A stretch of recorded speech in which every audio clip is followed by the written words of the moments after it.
know, it's not uncommon to get down to negative 40 degrees out here, and these blankets aren't as warm as I thought they were, so I went and ordered some extras.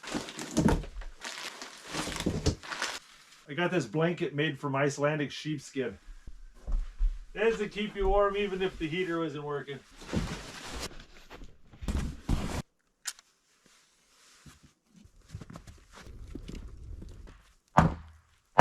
Well, it's time to get rid of this bunk bed.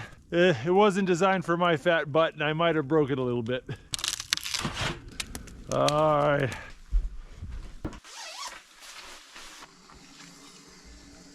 Thanksgiving dinner in a bag. It's the best thing ever.